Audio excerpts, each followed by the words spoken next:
SAW, karisma Nabi Muhammad SAW membuat mereka pasti akan menundukkan kepalanya di hadapan Nabi Muhammad. Karenanya teman-teman, Sayyid Muhammad bin Alawi bin Abbas Al-Maliki ketika mensifati Nabi, beliau bilang, "Idza u'tiya Yusuf syatral jamal, faqad u'tiya Sayyiduna Muhammad sallallahu alaihi wasallam al-jamal kullah." Kalau dikatakan Nabi Yusuf itu telah diberi separuh ketampanan, ketahuilah bahwa Nabi Muhammad telah diberi ketampanan sempurna. Jadi kalau ada istilah tak ada gading yang tak retak, ketahuilah gadingnya Nabi Muhammad tidak retak. Kalau dikatakan tak ada manusia yang sempurna, ucapan tersebut tidak berlaku untuk baginda Nabi kita Muhammad sallallahu alaihi wasallam, sebab Nabi Muhammad adalah manusia yang sempurna. Sayyid Muhammad bin Alwi bin Abbas Al-Maliki kemudian berkata, kalau dikatakan tapi orang memandang Nabi Musa, mereka berteriak-teriak, bahkan perempuan-perempuan sampai memotong tangannya tanpa terasa. Sementara kepada Nabi Muhammad tidak ada yang begitu. Orang tuh kalau ketemu sama Nabi Yusuf yang gitu, panik kalau ketemu Nabi Yusuf karena tampan. Jadi cerita perempuan ngelihat cowok tampan panik tuh dari dulu ceritanya, bukan kabar baru itu ya. Perempuan panik lihat ketampanan Nabi Yusuf. Tapi tidak pernah terdengar cerita ada perempuan panik melihat ketampanan Nabi Muhammad. Kenapa? Katanya Sayyidina Muhammad bin Alwi bin Abbas Al-Maliki, beliau mengatakan sebab Nabi Yusuf itu diberi ketampanan lebih besar daripada cahayanya, sementara Nabi Muhammad diberi Allah cahaya yang lebih besar daripada ketampanannya, sehingga kalau orang perempuan bisa mengiris tangannya tanpa terasa karena takjub dengan ketampanan Nabi Yusuf, sementara kalau perempuan melihat Nabi Muhammad, mereka lebih memilih untuk mengiris-ngiris hatinya dengan pisau cinta, lebih memilih untuk mengiris-ngiris pisau hatinya dengan rasa cinta kepada baginda Nabi besar Muhammad sallallahu alaihi wa ala alihi wasallam. Seperti apa ketampanannya? Alfiyul anfi, mimiyul fami, nuniyul hajib. Hidungnya seperti huruf alif, hidungnya seperti huruf alif, kecil mancung. Kecil mancung tuh berdiri gitu ya. Saya udah ngaca muka saya berulang kali, mana nih ya yang mirip Nabi, ternyata tidak ada. Alfiyul anfi, Nabi hidungnya seperti huruf alif, kecil mancung. Saya besar lebar, lebih mirip huruf ta. Nabi Muhammad alfiyul anfi, mimiyul fami. Azan? Baik, ini kita lagi cerita tentang Nabi Muhammad, kemudian terdengar azan. Sepertinya Allah memberi kesempatan kepada semuanya untuk berdoa, sebab doa ketika adzan tidak akan ditolak Allah Subhanahu wa taala. Berdoalah agar matamu kelak diizinkan memandang wajah Nabi Muhammad. Kita yang di dunia sudah terhalang dari memandang wajah beliau di atas muka bumi ini, semoga tidak lagi dihalangkan Allah untuk dapat memandang wajah indahnya kelak di akhirat nanti. marhaban bil qaili adlan, marhaban bis salati ahlan wa marhaban. Allahu akbar, Allahu akbar.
Muhammadin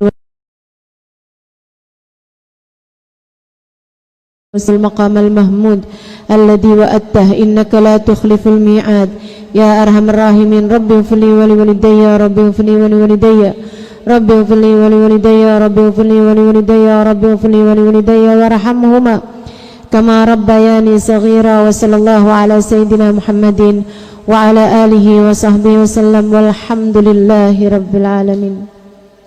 Alfiul anfi, mimiul fami. Nabi Muhammad itu bibirnya penuh seperti huruf mim. Tahu para ulama juga mengatakan seperti huruf mim, seperti seseorang mengucapkan huruf mim. Artinya bibir beliau senantiasa tersenyum. Sallallahu alaihi wasallam. Para sahabat meriwayatkan, faqad ra'aina wa ma ra'aina ahadan akthar wa abha ibtisaman min Rasulillah sallallahu alaihi wasallam. Kami udah banyak ketemu orang, kami nggak pernah jumpa orang senyumnya lebih manis dan lebih sering daripada baginda kami Nabi besar Muhammad sallallahu alaihi wasallam. Dan ini yang bisa kita contoh dari raut wajah Nabi Muhammad sallallahu alaihi wasallam. Yang lain-lain kita nggak perlu contoh. Nggak perlu misalnya sudah tahu bahwasanya hidung Nabi Muhammad kecil mancung, kita pergi ke rumah sakit untuk operasi wajah biar hidungnya kayak hidung Nabi Muhammad. Itu tidak perlu, akan tetapi yang dapat kita contoh dari wajah Nabi Muhammad alaihi wasallam adalah senyum yang tidak pernah hilang dari bibir beliau sallallahu alaihi wa ala alihi wasallam. Mudah-mudahan Allah jadikan kita dapat mencontoh senyuman Nabi Muhammad sallallahu alaihi wasallam insyaallah. Teman-teman saudaraku sekalian yang saya muliakan, alfiul anfi, mimiul fami, nuniul hajib, alisnya seperti nun yang terbalik ya, seperti bulan sabit alis beliau sallallahu alaihi wasallam. Matanya indah, bulu matanya lentik, hitam-hitamnya sangat hitam. Saudara sekalian yang saya muliakan, Nabi Muhammad rambutnya bergelombang, tidak lurus, tidak keriting ya. Nabi Muhammad rambutnya seringnya dipotong pendek, pernah dibiarkan panjang karena kesibukan berperang. Pernah juga dibotak rambutnya saat beliau tahallul waktu haji wada. Teman-teman sekalian yang saya muliakan, Nabi Muhammad kulitnya sangat lembut. Para sahabat meriwayatkan, kami apabila bersalaman dengan Nabi Muhammad alaihissalam terasa memegang bahkan yang lebih halus daripada kain sutra sekalipun. Nabi Muhammad jalannya tegap, Nabi Muhammad pandangannya ke bumi lebih banyak daripada pandangannya ke langit. Beliau sangat tawadhu. Saudariku sekalian yang saya muliakan, Nabi Muhammad sallallahu alaihi wa ala alihi wasallam badannya sangat wangi, tubuhnya sangat wangi. Idza jalasa fi majlisin baqiyatibuhu fi ayyaman wa in taghayyab. Nabi apabila duduk di sebuah majlis tercium wangi di tempat tersebut, bahkan sesudah berhari-hari Nabi tak lagi ada di tempat itu. Nabi bahkan wangi, idza takallama faka'annal miska yakhruju min fih. Nabi Muhammad apabila berbicara, kasturi seolah-olah berkeluaran dari mulut beliau. Saya kalau lagi mikirin tentang Nabi Muhammad, saya bayangkan betapa sangat beruntungnya para sahabat yang bisa dekat dengan Nabi Muhammad sallallahu alaihi wasallam. Orang kalau dekat dengan Nabi Muhammad itu terpuaskan seluruh panca inderanya. Lihat wajah, tak ada orang lebih cakep daripada Nabi Muhammad. Telinganya mendengar suara, tidak ada orang lebih indah suaranya daripada Nabi Muhammad. Dan tidak ada orang yang lebih bermutu ucapannya daripada Nabi Muhammad. Ucapannya jadi obat, teman-teman sekalian. Ucapannya selalu menyenangkan. Nabi Muhammad itu doanya tidak sedikit. Nabi Muhammad itu sedikit-sedikit berdoa. Kalau kita ini kan doanya sedikit, kalau Nabi sedikit-sedikit berdoa. Nabi Muhammad itu kalau kita dibilang zikirnya sedikit, kalau Nabi Muhammad sedikit-sedikit berzikir. Teman-teman sekalian yang saya muliakan, orang kalau di depan Nabi Muhammad semuanya terpuaskan panca inderanya, matanya senang memandang sesuatu yang indah. Bahkan tidak ada di alam semesta ini lebih indah daripada bagindamu Nabi besar Muhammad. Telinganya terpuaskan mendengar sesuatu yang sangat indah, karena memang tak ada di atas muka bumi ini ucapan yang lebih indah daripada ucapannya Nabi besar Muhammad. Bahkan hidungnya terpuaskan karena mencium sesuatu yang sangat harum sekali. Teman-teman saya sekalian, harum sekali. Pernah saya punya teman, dia tunjukin kepada saya satu barang, dia bilang, "Syami ustazah." Dia bilang, "Coba cium ustazah." Saya cium, Enak sekali, saya bilang, wanginya enak sekali. Ini apa? Dia bilang, ini ustazah adalah tanah yang dikumpulkan dari tanah pekuburan Nabi Muhammad SAW. Jadi dulu itu kan Nabi Muhammad belum dikubah, teman-teman. Nah, itu tuh masih suka berdebu, atau kuburannya itu, tanah kuburnya itu ada debu-debunya gitu. Nah, debu-debunya dikumpulkan, segitunya debu yang dikumpulkan dari tanah kuburannya Nabi Muhammad SAW, segitu harumnya. Kamu bisa bayangkan seperti apa keharuman Nabi besar Muhammad SAW. Para sahabat tuh sampai bercerita, kami kalau bersalaman dengan Nabi Muhammad, sesudahnya kami cium tangan kami tuh wangi sekali. Kami seperti habis bersalaman dengan seseorang yang sudah mencelupkan tangannya di dalam minyak wangi.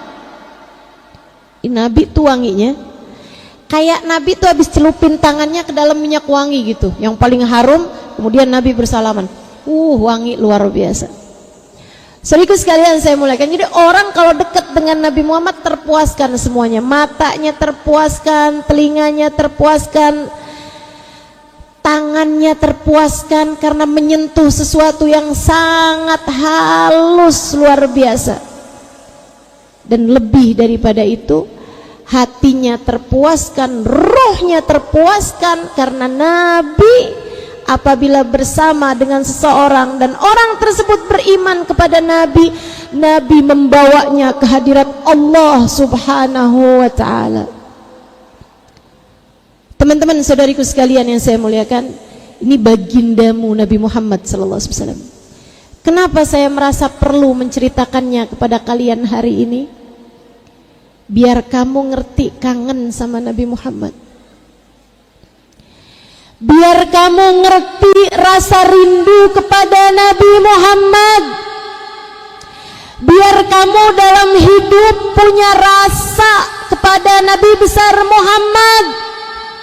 Karena menurut saya, hal terbesar yang bisa kita bawa menuju Allah Subhanahu wa ta'ala adalah rasa cinta kita kepada Muhammad. Para ulama mengatakan, kamu tahu kenapa nabimu diciptakan Allah sedemikian sempurna?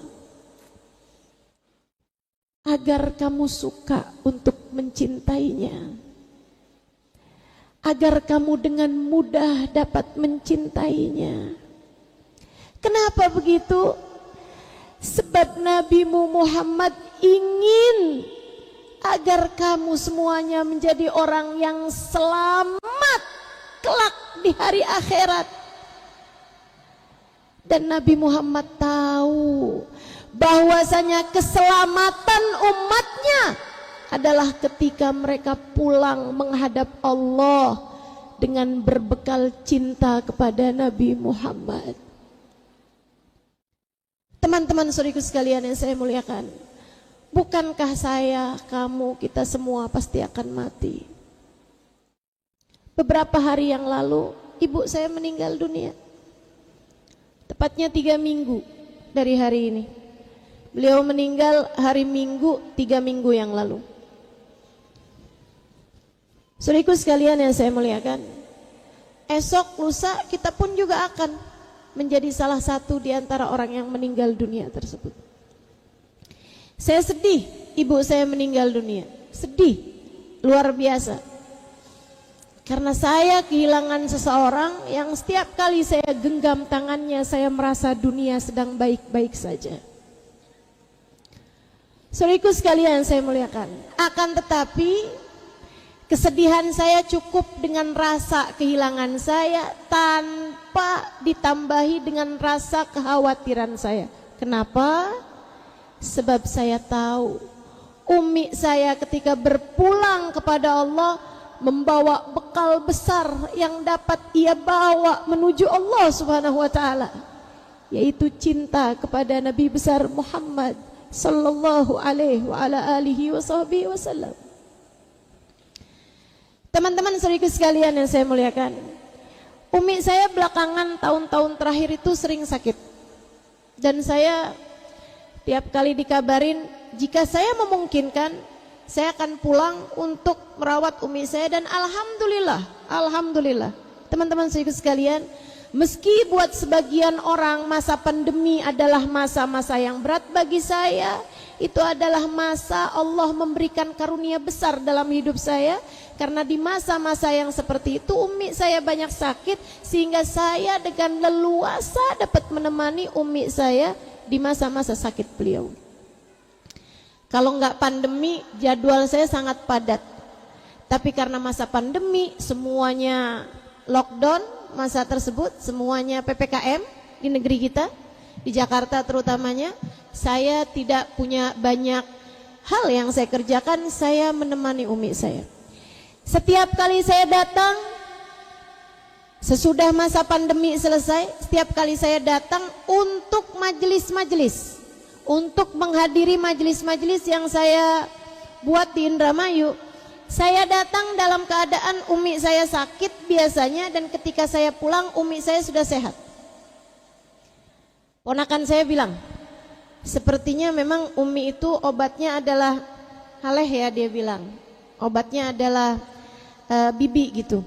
Setiap kali umi sakit, bibi datang, berapa hari kemudian umi sehat gitu. Saya bilang, kamu salah, bukan saya yang jadi obat umi. Terus apa? Rasa cintanya kepada Nabi Muhammad.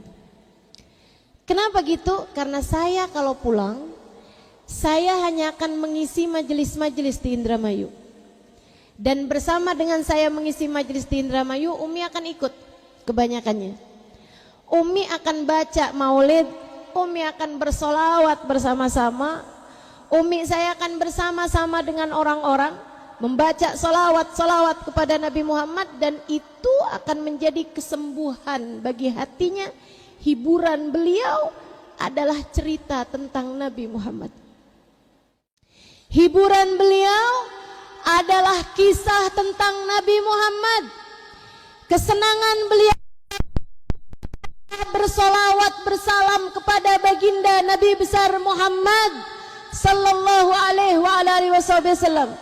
Hingga teman-teman saudaraku sekalian, dulu di masa-masa awal saya mulai banyak berdakwah dan bercerita tentang baginda Nabi Muhammad alaihi wasallam. Saya kalau pulang saya suka tanya sama umi saya bilang, Umi mau oleh-oleh apa dari Jakarta? Saya mau pulang, saya bilang. Umi saya bilang, nak, bawakan rekaman-rekamanmu ketika kamu bercerita tentang Nabi Muhammad. Sampai kemudian rekaman saya mulai banyak di YouTube, rekaman saya mulai banyak di Instagram. Umi saya, hiburan baginya adalah mendengarkan anaknya ketika bercerita tentang Nabi besar Muhammad sallallahu alaihi wasallam. Rasa cinta yang luar biasa umi saya kepada Nabi besar Muhammad, saya yakin dengan cinta tersebut beliau terselamatkan di alam barzahnya saat ini hingga kelak sampai di hari akhirat nanti. Teman-teman saya sekalian, beberapa bulan sebelum umi saya meninggal, umi saya berulang kali berkata kepada anak-anaknya, umi udah rindu sekali sama Nabi Muhammad. Kami anak-anaknya selalu jawab, Mi, rindu itu obatnya bertemu, bukan meninggal. Umi saya senyum-senyum aja. Kayaknya yang kalau sekedar bertemu di dunia ini, bertemu sebentar habis itu pisah lagi. Tapi kalau meninggal, bertemu untuk selamanya dapat bersama. Teman-teman sekalian yang saya muliakan, ini umi saya telah mencontohkan kepada saya. Saya sampaikan cerita ini kepadamu untuk mencontohkanmu bahwasanya cinta kepada Nabi Muhammad adalah merupakan senjata yang luar biasa untuk keselamatan hidup dunia hingga akhirat.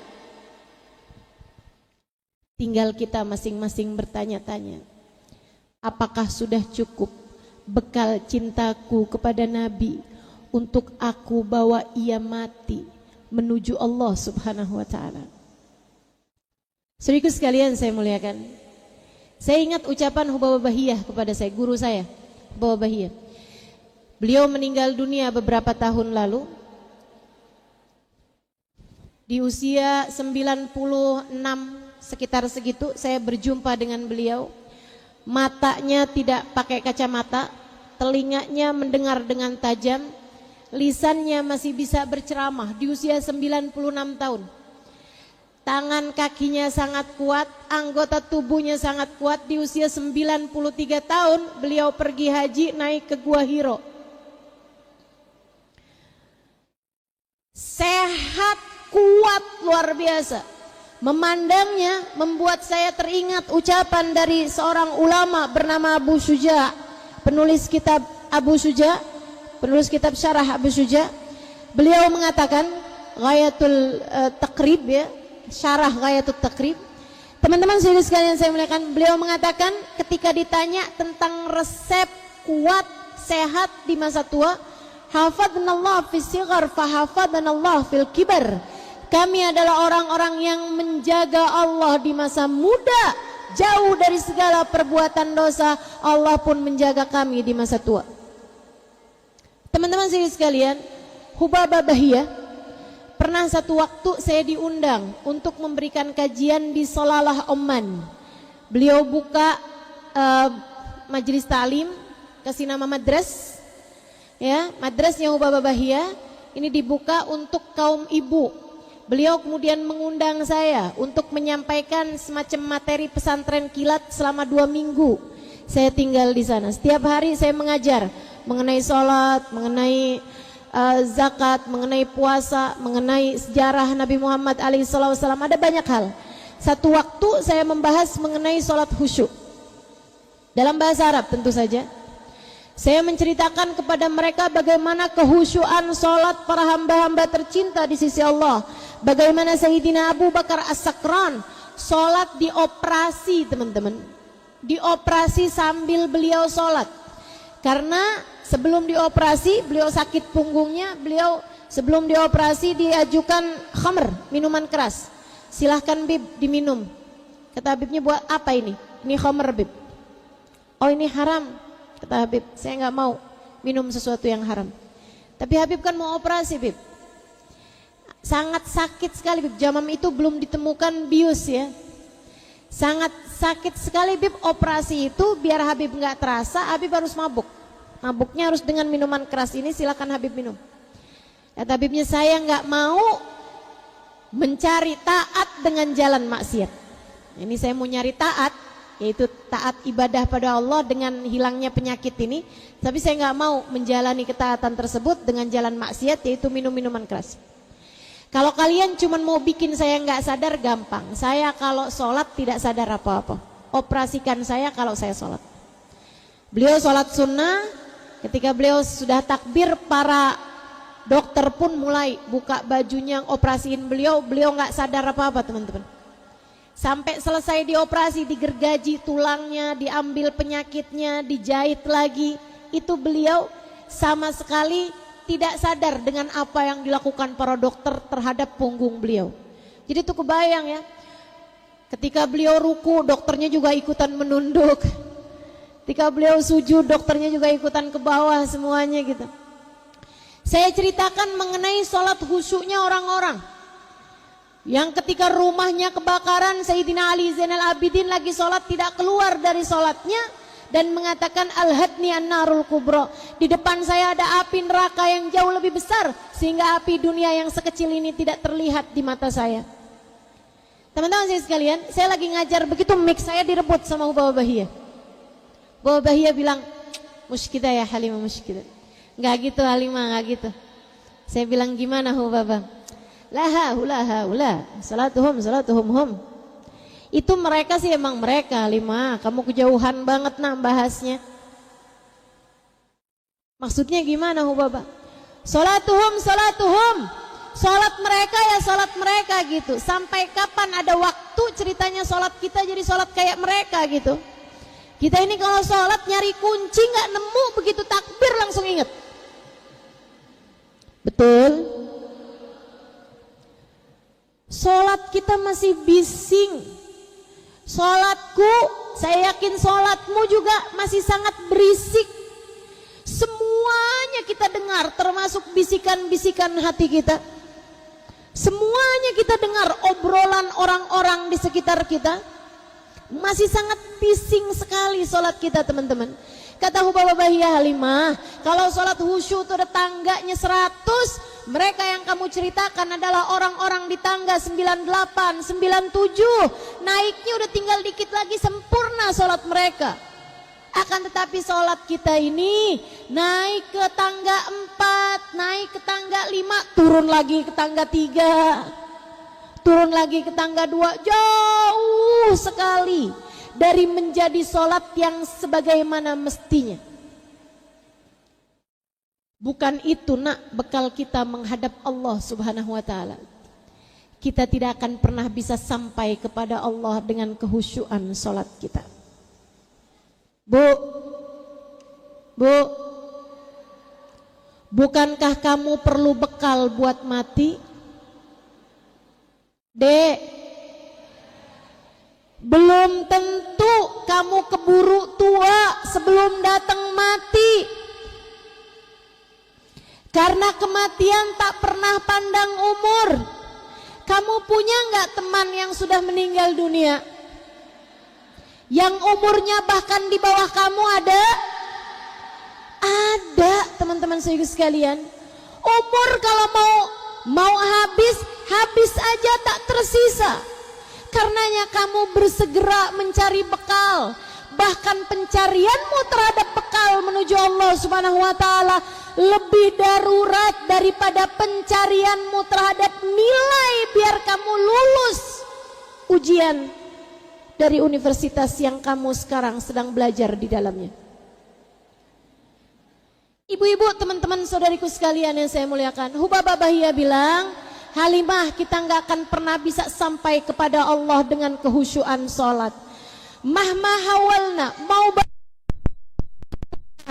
mau bagaimanapun kita berupaya, naiknya sholat kita nggak akan jauh-jauh. Nah, kita memang di zaman akhir ini sulit untuk bisa meraih kehusyuan dalam sholat. Kita sholat betul, jangan ditinggal, betul. Kita berusaha menjalankannya dengan berjamaah, betul teman-teman saudariku sekalian. Kita jalankan sholat sebagaimana yang diperintahkan Allah SWT. Tapi sampai kepada keridhaan Allah, sampai kepada cintanya Allah, sampai kepada keselamatan hidup dunia hingga akhirat. Dan jika apalagi cita-citamu adalah untuk masuk ke dalam surga Firdaus, jika cita-citamu adalah untuk nanti di hari akhirat berkumpul dengan orang-orang mulia, dan kamu memilih lewat jalan sholat khusyuk, jalanmu kejauhan, jalanmu kejauhan.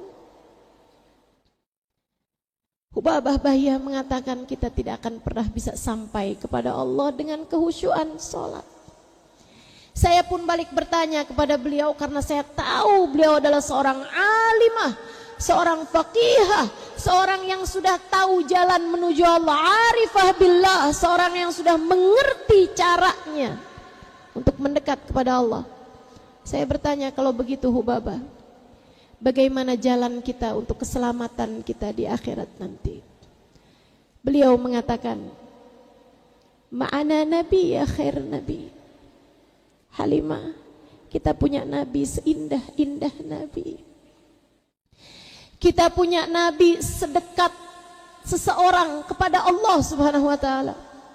Orang paling dekat dengan Allah adalah bagindamu Nabi besar Muhammad. Beliau ada di tangga tertinggi kedekatan dengan Allah subhanahu wa ta'ala. Beliau ada di tangga tertinggi kecintaan Allah kepada satu makhluk. Allah tidak pernah mencintai siapapun lebih daripada cintanya kepada bagindamu Nabi besar Muhammad. Hingga Allah jadikan namanya bersanding dengan nama Allah di pintu surga. Hingga Allah jadikan namanya bertahta di arsy Allah subhanahu wa ta'ala. Hingga Allah jadikan kunci surga yang cita-citamu adalah untuk masuk di dalamnya, kunci surga dipegangkannya kepada Nabi besar Muhammad sallallahu alaihi wasallam. Nabi Muhammad berada di puncak tertinggi kedekatan seorang makhluk dengan Allah Subhanahu wa taala. Halimah, kamu hanya perlu untuk memanggil-manggil namanya. Nah, jangan pernah berhenti memanggil-manggil namanya. Panggillah terus. Kalau kamu terus-terusan memanggil-manggil namanya, satu hari nanti beliau akan menoleh kepadamu. Satu hari nanti beliau, satu hari nanti beliau akan memperhatikanmu, menerimamu. Kemudian ketika beliau mulai menerimamu, beliau akan turun memapahmu, membawamu menuju Allah Subhanahu wa taala. Saat itulah kamu menjadi seorang hamba yang terselamatkan dunia hingga akhirat. Saat itulah kamu menjadi seorang hamba yang dekat dengan Allah Subhanahu wa taala. Saat itulah kamu telah sampai kepada Allah. Saya pun kembali bertanya sebagai seorang pembelajar yang baik kepada guru, meskipun saat itu saya sedang mengajar, tapi ini enaknya mengajar barengan sama guru gitu, langsung dapat pelajaran saat itu juga. Saya bilang, Hubabah, bagaimana cara saya terus-terusan memanggil-manggil namanya? Biasanya kalau saya bertanya seperti ini kepada orang-orang yang mungkin biasa-biasa aja, dia akan jawab banyakin sholawat nak gitu. Tapi Hubabah Bahia arifah billah wa arifah bihabibillah, orang yang sangat kenal Allah, orang yang sangat kenal Rasulullah sallallahu alaihi wasallam, tahu dengan apa seharusnya Nabi Muhammad didekati. Hubabah Bahiyah kemudian berkata, Halimah, cintai Nabi sebisamu mencintai seseorang. Rindui Nabi sebisamu merindukan seseorang. Sayangi Nabi sebisa seseorang. Idolakan Nabi sebisamu mengidolakan seseorang. Kalau kamu dalam hidupmu pernah jatuh cinta kepada seseorang yang membuatmu melihat apapun terbayang dirinya, jadikanlah orang tersebut adalah Nabimu Muhammad sallallahu alaihi wasallam.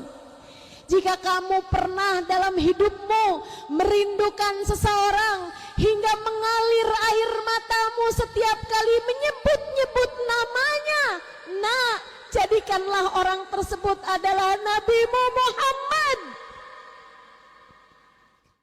Setiap kali kamu mencintai dan merindukannya, itu adalah ketukan-ketukan halus di pintu Nabi besar Muhammad sallallahu alaihi wasallam.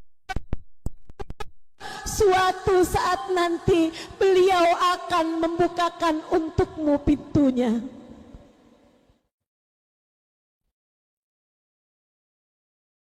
Saya, kamu bukan sesiapa. Saya, kamu tidak punya apa-apa. Mau masuk ke dalam surga, mau jadi hamba tercinta di sisi Allah, punya apa saya? Punya apa kamu? Ibadah yang tidak seberapa itu. Hati yang masih berantakan ini, pikiran yang masih suka salah-salah dalam berpikir ini, adab yang masih seringkali salah terhadap orang ini. Teman-teman saudariku sekalian yang saya muliakan, saya, kamu bukan sesiapa, kecuali jika Nabi Muhammad berkenan membukakan pintunya untukku.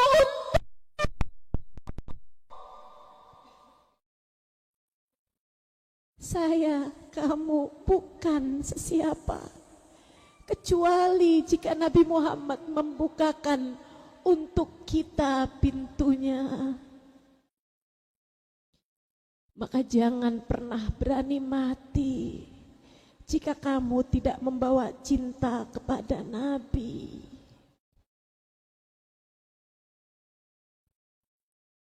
Menurutmu, dengan apa Allah menerimamu? Jika kamu tidak membawa cinta kepada kekasihnya. Alhamdulillah, tsumma alhamdulillah. Meskipun Nabi Muhammad manusia yang paling tinggi nilainya di sisi Allah, Nabi Muhammad begitu murah hati, tak pernah menolak cinta dari siapapun yang datang mencintainya. Bahkan dari saya, bahkan dari kamu. Dek, kamu cinta sama anaknya siapa gitu, anak raja misalnya, atau anak pejabat misalnya, anak gubernur misalnya. Belum tentu cintamu diterima. Biar kata kamu cakep juga. Kamu jatuh cinta sama anaknya Tengku misalnya gitu. Anaknya yang punya dayah misalnya gitu. Teman-teman sekalian saya muliakan, belum tentu cintamu diterima. Karena dia orang besar. Dan kamu mungkin tidak sebesar itu untuk cintamu diterima. Dan dek, Nabi Muhammad manusia paling besar. Nabi Muhammad manusia paling mahal. Nabi Muhammad manusia paling bernilai. Nabi Muhammad manusia paling berharga. Nabi tinggi di sisi Allah. Akan tetapi jika aku, kamu yang begitu datang membawa cinta padanya, beliau tak akan pernah membiarkan cinta kita tak terbalas. Beliau tak akan pernah membuat kita bertepuk sebelah tangan. Maka jangan pernah sia-siakan Nabi yang begitu dermawan ini. Kejarlah cintanya, kejarlah cintanya. Kamu tak akan pernah patah hati darinya. Kejarlah cintanya. Kamu tak akan pernah patah hati darinya. Sebaliknya, jika kamu menyia-nyiakan rasa ini, jika kamu tak juga mau belajar tentang rasa cinta ini, saya takut, saya khawatir terhadap nasibmu. Jika kamu tak pernah mengenal tangisan rindu padanya di dunia, saya takut kamu akan menangis di akhirat ketika melihat bersama, ketika melihat Nabi Muhammad digiring di akhirat nanti bersama dengan rombongan orang-orang di belakangnya, dari kalangan para nabi, dari kalangan para wali, dari kalangan para syahid, dari kalangan orang-orang soleh, sementara kamu tidak masuk di dalam.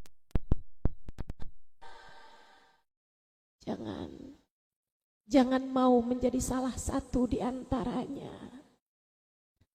Jangan pernah berani mati tanpa bawa cinta kepada Nabi. Berbekallah segera di sisa umurmu yang tersisa. Mendekatlah kepadanya di sisa waktumu yang ada. Kamu tak tahu sisa berapa puluh tahun. Kamu tak tahu sisa berapa puluh bulan. Kamu tak tahu.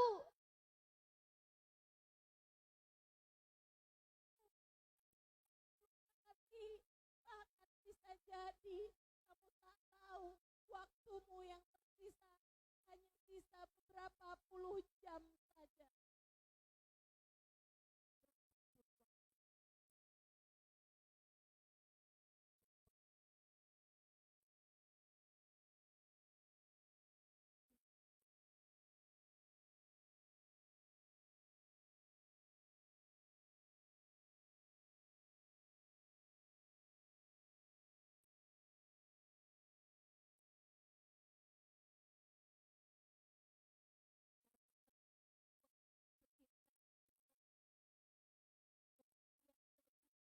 Saatnya jumpa dengan sang tercinta. Teman-teman saya sekalian, ibu saya waktu meninggal dunia, jenazahnya seperti lari ketika mau dikuburkan. Sampai orang-orang yang mengikuti jenazahnya harus berlari-lari mengikuti jenazah tersebut sampai di pemakaman. Beliau sepertinya tak sabar untuk berjumpa dengan yang tercinta. Tak heran, saya tak heran dengan keadaan beliau yang memang hatinya secinta itu kepada Nabi Muhammad. Karena memang yang saya tahu, pecinta selalu saja seperti itu. Sayyidina Bilal bin Rabah, ketika datang ajal menjemputnya, saat-saat sakaratul mautnya, istrinya berteriak-teriak, wa karbah ala Bilal, wa karbah ala Bilal. Aduh, kesiannya Bilal, alangkah malangnya Bilal, alangkah susahnya Bilal, kesiannya Bilal, kesiannya Bilal. Bilal saat itu malah justru berteriak-teriak menggantikan teriakan istrinya, wa tarabah wa dan alqal ahibbah Muhammadan wa hizbah. Jangan ucapkan alangkah malangnya aku, ucapkanlah alangkah bahagianya Bilal, karena Bilal sedang berbahagia. Esok hari ia sudah akan bersama dengan kekasih hati Nabi Muhammad sallallahu alaihi wasallam wa hizbah, dan rombongan Nabi Muhammad. Kematianmu akan datang esok atau lusa. Kematianmu pasti akan datang dalam waktu cepat ataupun lambat. Akan tetapi teman-teman saudaraku sekalian, segeralah berbekal agar kamu masih punya dalam sisa umurmu itu tangga demi tangga kedekatan dengan Nabi Muhammad sallallahu alaihi wasallam yang kamu naiki satu demi satu. Mari mendekat padanya. Pupuklah rasa cinta di hatimu padanya. Kenalilah ia, dengarkan lebih banyak tentang Nabi Muhammad, baca lebih banyak tentang Nabi Muhammad, hadiri lebih banyak majelis-majelis Nabi Muhammad, berbuatlah lebih banyak untuk Nabi Muhammad. Sungguh tak ada yang sia-sia. Apa yang kamu keluarkan untuk majelis ini, baik yang datang apalagi yang menyelenggarakan, tak ada yang pernah sia-sia, sebab hanya Nabi Muhammad yang mampu membalas berlipat-lipat ganda dari apapun yang orang lakukan untuk beliau sallallahu alaihi wasallam di dunia hingga kelak di hari akhirat nanti. Saudariku sekalian yang saya muliakan, berbuatlah untuknya, berbekallah dengan cinta padanya, sebut-sebutlah namanya dengan penuh cinta. Ingat-ingatlah dia dengan penuh rindu. Dengan cara itulah kamu berbekal menuju kematianmu. Allahumma rabbana atina fid dunya hasanah wa fil akhirati hasanah wa qina adzabannar. Da'wahum fiha subhanakallahumma wa tahiyyatuhum fiha salam. Akhiru da'wana anil hamdulillahi rabbil alamin. Kita akhiri majelis kita dengan berdoa yang disampaikan oleh Habib Ana Ali Habsyi. Rabbi faj'al mujtama'na ghayatuh husnul khitami. Rabbi faj'al mujtama'na ghayatuh husnul khitami. Wa'tina ma qad sa'alna min atayakal jisami. Wa'tina ma qad sa'alna min atayakal jisami. Wakrimil arwaha minna biliqa khairil anami. Wakrimil arwaha minna biliqa khairil anami. Wablighil muhtara anna min salatin wa salami. Wablighil muhtara anna min salatin wa salami. Wa sallallahu ala sayyidina Muhammadin wa ala alihi wa sahbihi wa sallam wa ila hadratin nabi al-Fatihah.